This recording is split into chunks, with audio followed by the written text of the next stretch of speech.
चलिए अब फिर से ध्यान से, सूत्र नंबर 19, 20, 21 और 22 ये जीव की पर्यायें बता रहे हैं। सूत्र नंबर 23, 24, 25 और 26 ये अजीव या उद्गल की पर्यायें बतला रहे हैं। कैसी पर्यायें हैं तो देखो, सूत्र नंबर 19 द्रव्य की विभाव पर्याय, सूत्र नंबर 20 गुण की विभाव पर्याय, फिर 21 नंबर द्रव्य की स्वभाव पर्याय, फिर 22 नंबर गुण की स्वभाव पर्याय। फिर आगे चलेंगे तो इसी प्रकार पुद्गल में लगाएंगे तो पुद्गल की द्रव्य की विभाव पर्याय, फिर पुद्गल के गुण की विभाव पर्याय, फिर पुद्गल के द्रव्य की स्वभाव पर्याय और फिर पुद्गल के द्रव्य गुण की स्वभाव पर्याय। ठीक हुआ? वो क्या ना, माइक रो रहा है बीच बीच में, ठीक है। चलो आगे, तो अब पढ़ते हैं सूत्र नंबर 19 से वापस। चलिए सूत्र नंबर 19, विभाव द्रव्य व्यंजन पर्यायास चतुर्विधा नर नारकादिक पर्यायः अथवा चतुरशीति लक्षा योनियः।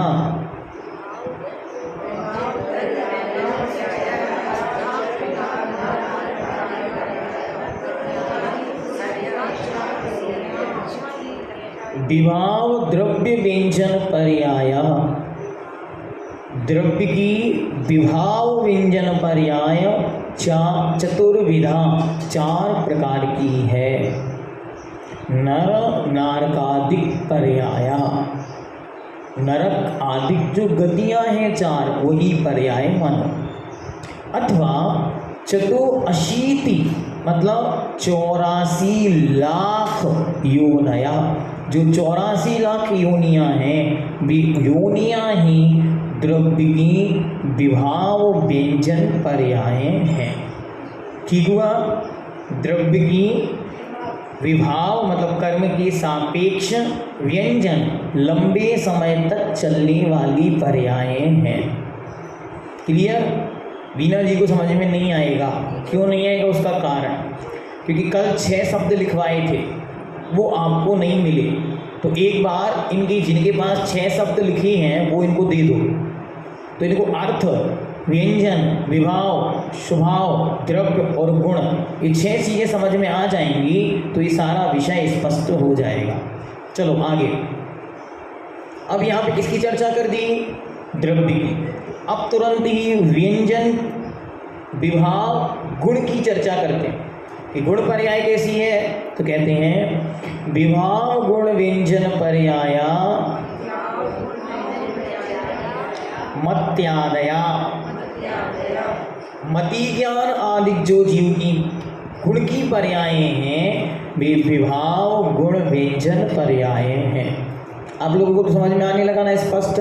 ठीक। आगे अब कहते हैं द्रव्य की स्वभाव पर्यायें कैसी हैं, तो कहते हैं स्वभाव द्रव्य व्यंजन पर्यायास चरम शरीरा किंचिन न्यून सिद्ध पर्यायः।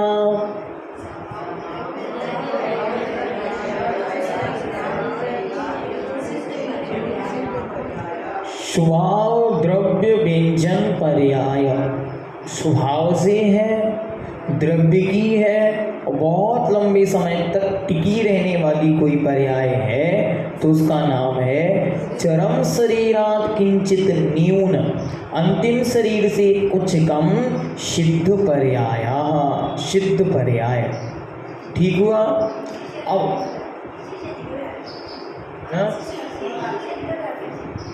और उसी में अर्थ है, बिल्कुल। संस्कृत पढ़ते जाओ और हिंदी का अर्थ लगाते जाओ, ये तो विद्वानों की पहचान है। आप सब विद्वान हैं। अच्छा, हाँ, अच्छा, बहुत अच्छा। चलो आगे, आगे कहते हैं शुभाव गुण व्यंजन पर्याया अनंत चतुष्टय रूपा जीवस्य, जीव का जो अनंत चतुष्टय रूप है वह ही उसकी स्वभाव गुण व्यंजन पर्याय है। एक बार अनंत ज्ञान प्राप्त हुआ, अब अनंत कालों के लिए वो बना रहेगा। यही उस अनंत चतुष्टय की शक्ति को वह स्वभाव गुण व्यंजन पर्याय कह रहे हैं। व्यंजन पर्याय लंबे समय तक चलने वाली है और गुण है, गुण की पर्याय है, क्योंकि ये ज्ञान गुण की पर्याय, एक दर्शन गुण की पर्याय, एक वीर गुण की पर्याय, एक शुभ गुण की पर्याय है। इसीलिए अब यहाँ तक थी जीव की चर्चा, 4 में जीव की चर्चा। अब अजीव की चर्चा करेंगे या पुद्गल की। तो अब पुद्गल की विभाव पर्याय, पुद्गल की स्वभाव पर्याय, पुद्गल की द्रव्य पर्याय, पुद्गल की गुण पर्याय बताएं। चलिए, तो सबसे पहले कहते हैं पुद्गलस्य तु द्वि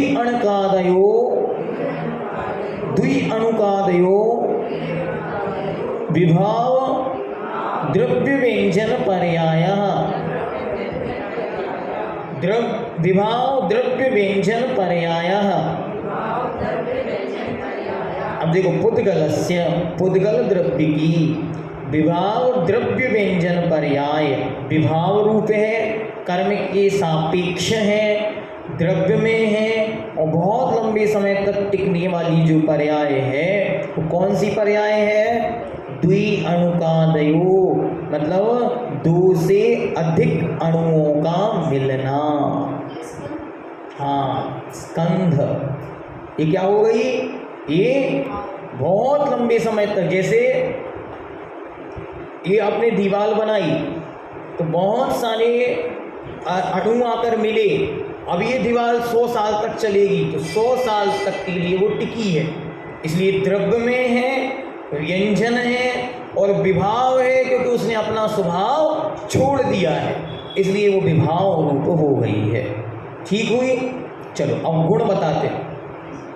रस रसांतर गंध गंधांतरादि विभाव गुण व्यंजन पर्यायः।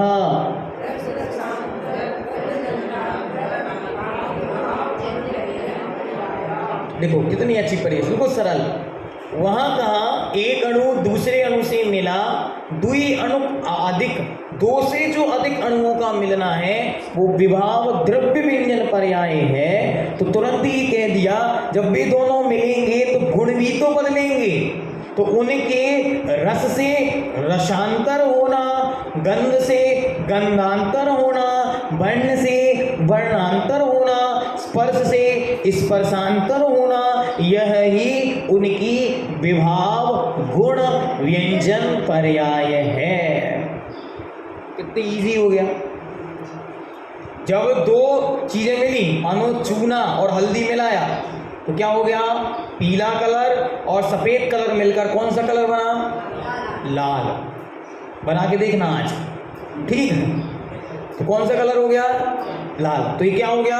वर्ण से वर्णांतर। ठीक हुआ? ऐसे रस से रसांतर, रस से दूसरा रस हो गया, तो गुण में बदलाव आ गया। लेकिन अब जो बदलाव आया है वो लंबे समय तक चलेगा, इसलिए व्यंजन पर्याय है। अपने स्वभाव को छोड़ दिया, इसलिए विभाव पर्याय है, और बहुत लंबे समय तक चलने वाली है, इसलिए व्यंजन पर्याय है। और गुणों में हुई है, क्योंकि स्पर्श रसगंध वर्ण ये क्या है? गुण है, इसलिए वह गुण पर्याय है। तो क्या बना? विभाव गुण व्यंजन पर्याय। ठीक हुआ? अब आप लोग होशियार होते जा रहे। देखो, नहीं, विभाव विभाव है, स्वभाव स्वभाव है। विभाव छूटने पर स्वभाव में आता। अभी बताएंगे आगे। हाँ, इसके विषय में कल आपको बताया था, संसारी जीव का विभाव ही छूटकर स्वभाव बनता है, सिद्ध पर्याय। तो विभाव क्या है? कर्म सापेक्ष। तो कर्म की सापेक्षता जहाँ छूटेगी कर्म का साथ जब छूटेगा तो वही स्वभाव बन जाएगा। ठीक हुआ?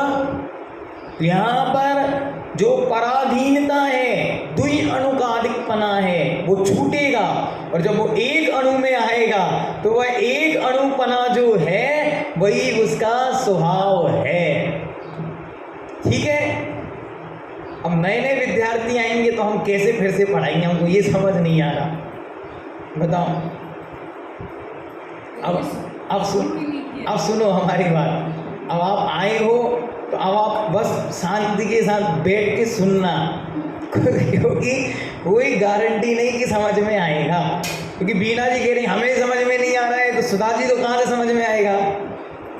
इसलिए अब क्या करना है, बस बहुत आनंद के साथ स्वाध्याय करना। मैं पहले दिन से सोच रहा हूँ कि बताओ अगर सुधा जी को पहले दिन से लाभ मिल जाता तो इनके साथ हमारी हीरा बहन तो इस कह रही भैया जी आज हम मन कर रहा है कि छोड़ के वहाँ से यहाँ आ जाएं।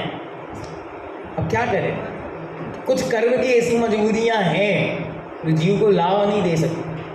अब मुझे ऐसा लग रहा है कि मैं इनको कैसे इनके दिमाग में जो कुछ पढ़ा है 4 दिन में इनके दिमाग में उसको पुट कर दें, कि कुछ कर ही नहीं सकते। क्योंकि हमारा मन यही रहता है कि विद्यार्थी छूटना नहीं चाहिए, क्योंकि ये छूटे तो टूटे। क्योंकि अब समझ में नहीं आएगा तो कहेंगे भैया जी अगली साल अब हमको नहीं पढ़ना। इसलिए हमको लगता है कि कोई विद्यार्थी छूटना नहीं चाहिए, सबको मिलना चाहिए। चलो आगे चलते हैं। वो यही तो दिक्कत है ना, क्योंकि विषय ऐसा चल रहा है कि एक शब्द गया, अगर दिमाग में एक शब्द छूटा तो दोबारा पकड़ेगा कैसे, दिक्कत हो रही। चलिए निकालिए, किताब निकालिए, पेज नंबर 47।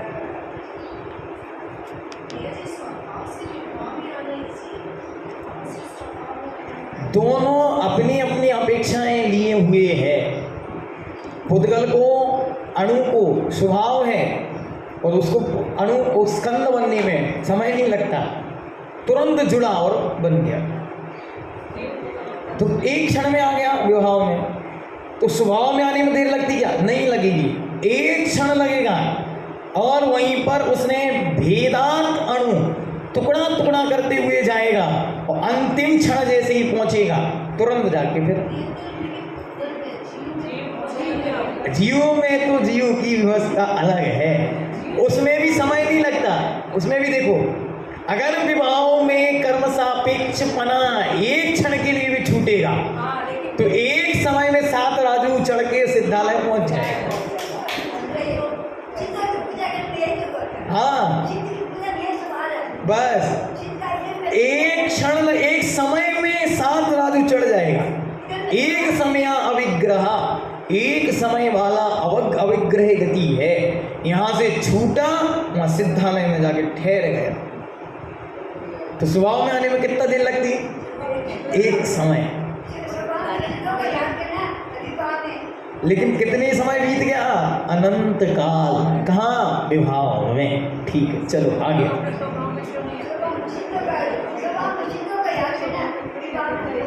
संसारियों को याद करना।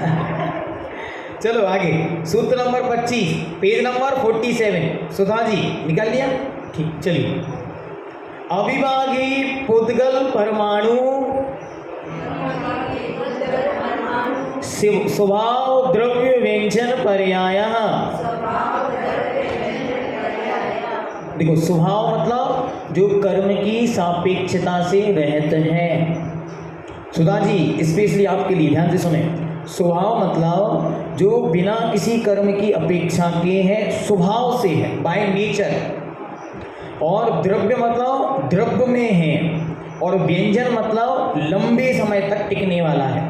ठीक, तीनों शब्द आए। अब तीनों शब्दों में ऐसी कौन सी पर्याय है पुद्गल की जो बहुत लंबे समय तक टिकने वाली है, अपने आप स्वभाव से है, द्रव्य में है, तो उसका नाम है अविभागी पुद्गल परमाणु। जिसका कोई दूसरा टुकड़ा नहीं होता, ऐसा पुद्गल का जो परमाणु है वो एक बार बन के अनंत काल तक रह सकता है। और भगवान अकलंक देव स्वामी ग्रंथराज राजवार्तिक में लिखते हैं, ऐसे अनंत परमाणु हैं जो आज तक स्कंद ही नहीं बने। तो वे सब कैसे हैं? स्वभाव द्रव्य व्यंजन पर्याय। अणु तो देख नहीं सकते, कोई भी दुनिया का माइक्रोस्कोप अणु को पकड़ नहीं सकता। क्या क्यों क्या कहा? अभिभागी, जिसका कोई दूसरा टुकड़ा नहीं होता, इतनी छोटी जो इकाई है, ये मानो द लास्ट स्टेज ऑफ पुद्गल।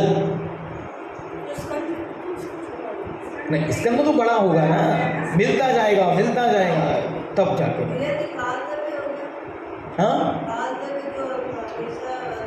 काल द्रव्य तो उसकी एक पुद्गल के परमाणु बराबर है, लेकिन काल का अणु अलग है, पुद्गल का अणु अलग है। क्यों अलग है, कौन बताएगा? नहीं, दोनों एक प्रदेशी हैं। कैसे हैं बताइए, दोनों में अंतर क्या है? ठीक, एक द्रव्य, ठीक, फिर भी विशेषता क्या है? ये तो सामान्य हो गया।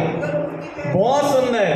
पुद्गल का द्रव्य मूर्त है, तो पुद्गल का अणु मूर्तिक है और काल का अणु अमूर्तिक है। पुद्गल के अणु में स्पर्श रस गंध वर्ण है, काल के अणु में स्पर्श रस गंध वर्ण नहीं है। पुद्गल का अणु दूसरे अणुओं से मिलकर स्कंद बनता है, काल का अणु कभी भी किसी से नहीं मिलता।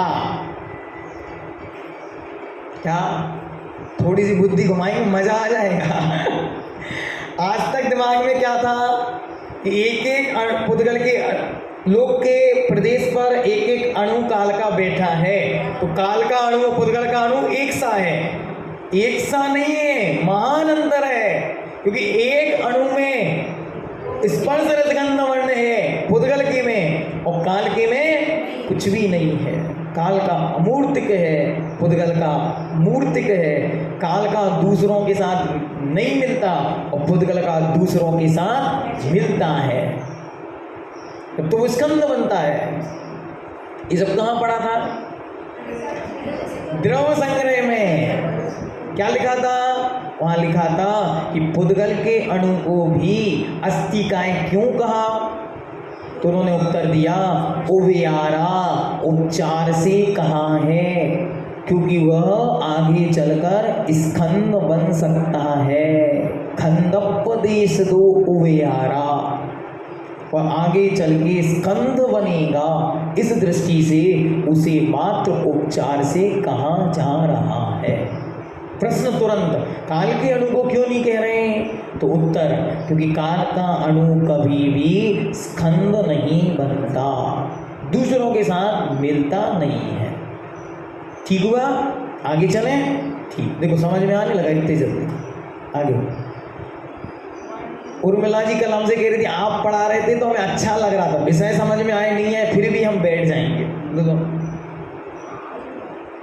तो हमें यही लगता है कि देखो भगवान की वाणी में ऐसा प्रभाव होता है कि वो सबके कानों को रुझने लगता है।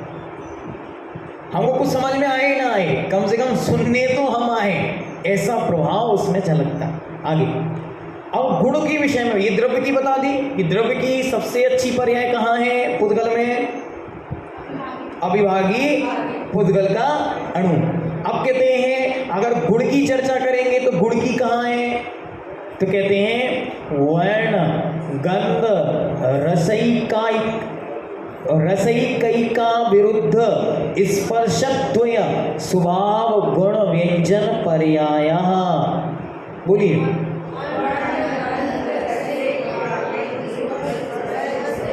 ऐसे पढ़ो, रसई कैका विरुद्ध स्पर्शत्वय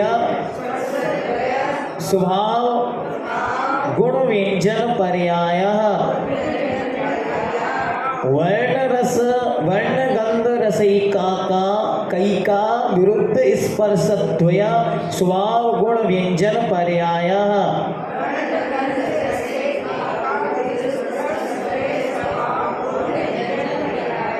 देखो अभी किसकी चर्चा की थी? द्रव्य की।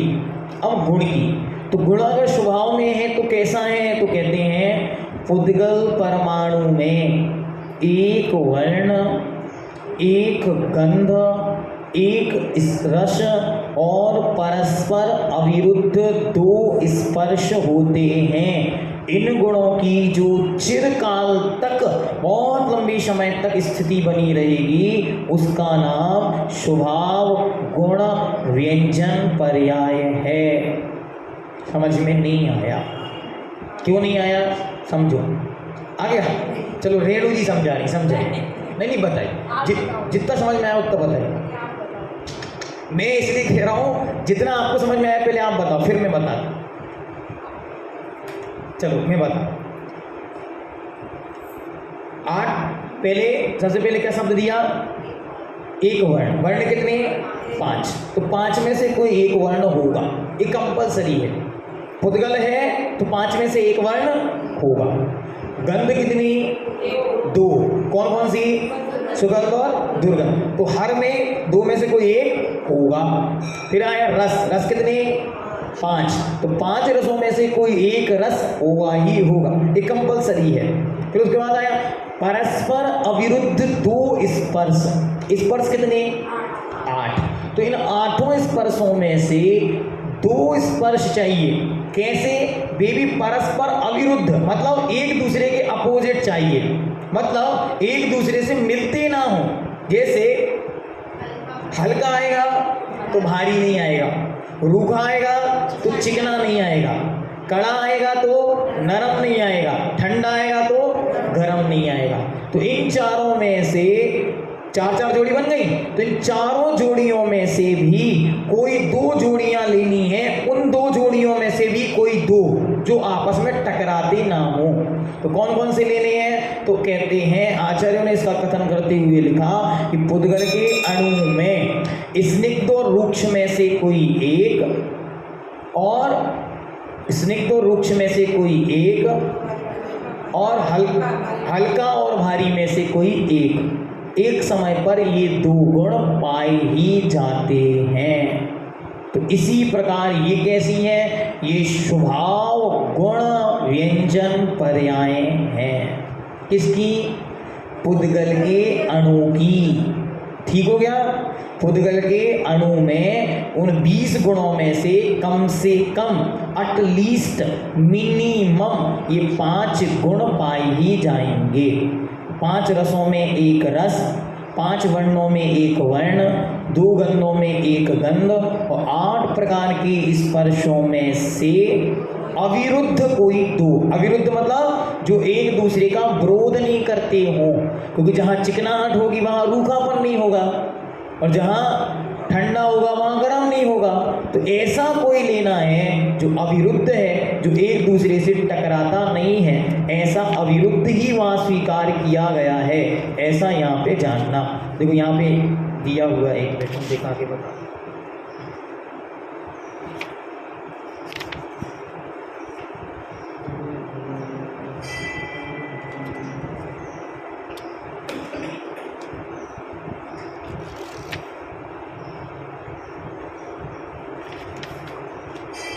देखो ये पेज नंबर 54, पेज नंबर 54 ऊपर से सेकंड नंबर क्वेश्चन। पुद्गल की स्वभाव गुण व्यंजन पर्याय क्या है? देखें हिंदी। पुद्गल परमाणु में एक वर्ण, एक गंध, एक रस और परस्पर अविरुद्ध 2 स्पर्श होते हैं। इन गुणों की जो चिरस्थायी मतलब बहुत लंबे समय तक चलने वाली पर्याय है, उसका नाम स्वभाव गुण व्यंजन पर्याय है। 5 रसों में से एक रस रहता है, 5 वर्णों में से एक काल में एक वर्ण रहता है, 2 प्रकार की गंध में से एक काल में एक गंध रहती है, शीत उष्ण में से एक स्पर्श और स्निग्ध रुक्ष में से एक स्पर्श। इस प्रकार 2 स्पर्श एक काल में परमाणु में रहते हैं। अब ये जीवन भर के लिए याद रखना कि अविरुद्ध 4 बनाएंगी जोड़ी, 2 की 4 जोड़ियां बन गई। उन 4 में से भी 2 जोड़ियां जो स्निग्ध और रुक्ष है उनमें से कोई एक, और ठंडा और गर्म इनमें से कोई एक। ऐसे ये 5 गुण पुद्गल में स्वभाव से गुण के रूप में लंबे समय तक ठहर सकते हैं। ठीक हुआ? इसीलिए तो ऊपर कहा था ना, रस से रसांतर, गंध से गंधांतर, वर्ण से वर्णांतर। मतलब वर्ण बदलकर कुछ और बदल सकता है, गंध बदलकर कुछ और हो सकती है, स्पर्श बदलकर कुछ और हो सकता है, लेकिन रहेंगे अविरुद्ध, विरोध नहीं होगा। जहाँ जहाँ ठंडापन है वहाँ वहाँ गर्मी नहीं होती, जहाँ जहाँ रूखापन है वहाँ चिकनाहट नहीं होती। इस प्रकार क्लियर हुआ? चलो आगे चलो। इस प्रकार इति पर्याय अधिकाराय नमः, इस प्रकार यह पर्याय अधिकार पूरा हुआ।